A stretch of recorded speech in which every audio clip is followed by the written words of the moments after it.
What Chuck Norris's defeat in 1968 taught the world about resilience and starting over, Washington, D.C., August 1968, a Saturday evening just past 7 o'clock.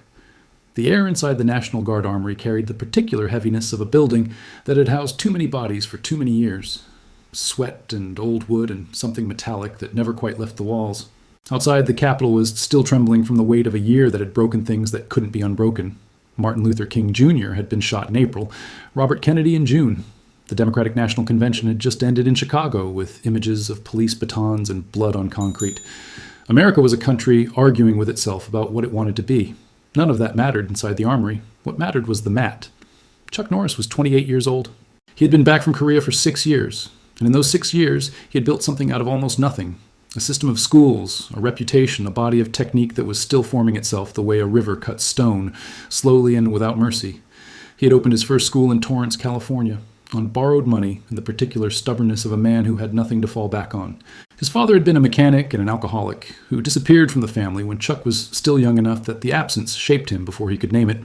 His mother, Wilma, had held things together with the grim practicality of a woman who had no other option. Chuck had learned early that the world did not make accommodations for people like him. You built your own ground, or you stood on nothing. He had gone to Korea as an airman, scared and directionless in the way that young men from poor families often are. Not broken exactly, but unformed. It was in the base gyms and the Korean dojangs that something began to change. Tang Soo Do was not like anything he had encountered. It was not brawling, not the kind of rough physical negotiation he had known growing up. It was a system, a philosophy made physical, a way of organizing the body's capacity for force into something that required the mind to submit first. He had fallen in love with it in the way people fall in love with things that show them who they could become. By 1968, he was considered one of the best tournament fighters in the country. The All-American Karate Championship that August was the kind of event that drew men who had dedicated their lives to a craft that most of the country still didn't understand, and some still openly mocked. The participants came from different schools, different systems, different philosophies about what martial arts was supposed to be. Some of them were athletes first, some were fighters first, a few were artists first. Chuck was somewhere in all three categories, which was both his strength and, on certain days, his limitation. His opponent that evening was a young man from the East Coast whose name was already circulating in tournament circles the way certain names do before a person has fully earned them, slightly ahead of the reality, like a shadow that arrives before the body. He was fast, genuinely fast. Not the kind of fast that looks good in demonstrations but slows in actual exchange. The kind of fast that makes you recalibrate the moment he moves, because he is already somewhere else before your mind has finished processing where he was. He was also aggressive in a way that Chuck had not encountered at this level. An aggression that wasn't recklessness, but something closer to controlled fury. A valve that opened precisely and closed precisely, and never seemed to lose its regulation. The match began without ceremony. Tournament karate in 1968 was a different world from what it would become. Scoring was point-based and contested constantly. Judges sometimes disagreed. The rules were still being negotiated across the country as different regional associations competed for authority. There were 3 judges and a referee and a crowd of perhaps 200 people who ranged from dedicated practitioners to curious civilians who had wandered in from the street. Pat Johnson, who had known Chuck for several years by then and who would go on to be a significant figure in his life, was standing near the edge of the mat. He would say later that he knew something was different in those first 30 seconds. Not that Chuck was losing, just that something was slightly out of alignment, like a machine that is running but not running clean. Chuck lost that match. It was not a catastrophic loss. It was not the kind of loss that makes witnesses look away.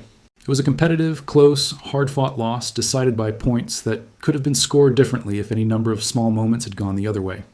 But it was a loss. And Chuck Norris, at 28, competing at the highest level of his discipline in a year, when he believed he was ready to take everything the circuit had to offer, walked off that mat, knowing he had come up short in a way that mattered.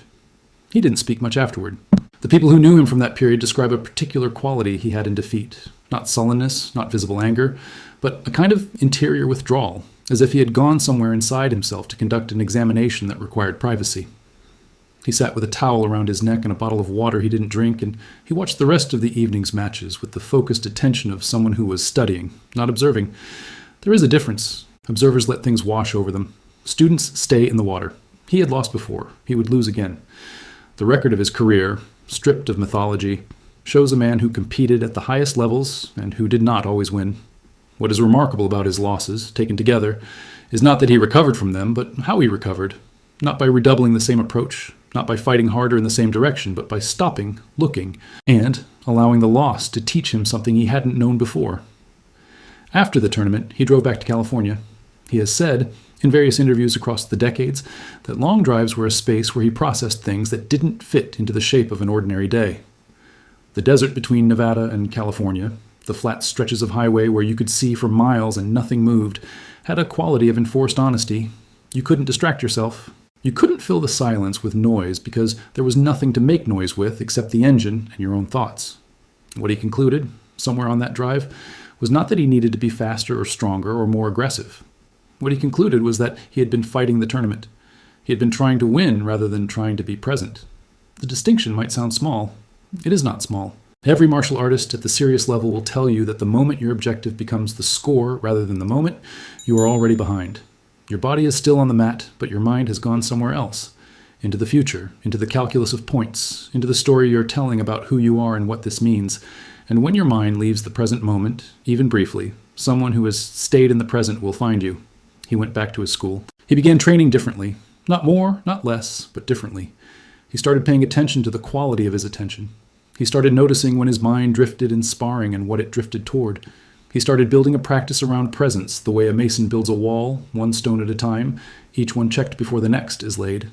It was unglamorous work. It did not make for compelling stories, but it was the work that mattered. The following year, in 1969, he began winning in ways that people who knew the circuit noticed immediately, not because he was doing anything visually different, because something in the quality of his engagement had changed. He moved through matches with a stillness at the center that is very difficult to manufacture and very difficult to defeat. The legendary Joe Louis, who was himself one of the most gifted and dangerous tournament fighters of that era, competed against Chuck during this period and spoke afterward about the particular difficulty of fighting someone who does not seem to need to win. It is paradoxical. The person who needs to win is vulnerable in a way, the person who simply fights is not. By 1968, meaning by the end of 1968, after the loss and after the recalibration, Chuck Norris had begun to construct the foundation of what would become 6 consecutive years of dominance in professional karate. He would be named the middleweight champion. He would compete across the country and internationally. He would become, by the early 1970s, the most recognized name in American karate, a man who trained with Bruce Lee and fought with Joe Louis and taught thousands of students in schools that spread across the country. None of that happened because of the wins. It happened because of that loss in August and what he chose to do with it in the silence of a long drive back to California. The wins were visible. The lesson was not. Most of the things that shape a life are not visible. They happen in private, in the space between what the world sees and what a person decides when no one is watching. There is a photograph from that period. Chuck Norris at his school in Torrance, demonstrating a technique to a group of students. He is not looking at the camera. He is looking at a student who is in the middle of a sequence, and his expression is one of complete attention. The kind of attention that tells the person receiving it that they are the only person in the world at this moment. That attention is not a personality trait. It is a discipline. He learned it in part on a Saturday evening in Washington, D.C., when the score at the end of a match was not what he needed it to be. The world would later build many stories around Chuck Norris, the films, the television series, the cultural mythology that turned him into a figure of invincible strength. Those stories are not wrong exactly, but they miss the part that matters. The part that matters is the drive home. The towel around the neck, the water he didn't drink, the examination he conducted in private and the conclusions he reached without any audience. The version of himself he decided to build, not for the crowd, not for the record, but because he had found, in the discipline of Tang Soo Do, a philosophy that demanded honesty above all things. You cannot lie to the mat. The mat reveals exactly who you are at exactly the moment you meet it. What Chuck Norris learned in 1968 was not how to be better. He learned how to be present. And presence, in the end, is the only thing that cannot be defeated. Washington, D.C., August 1968, Torrance, California. 1969-1974.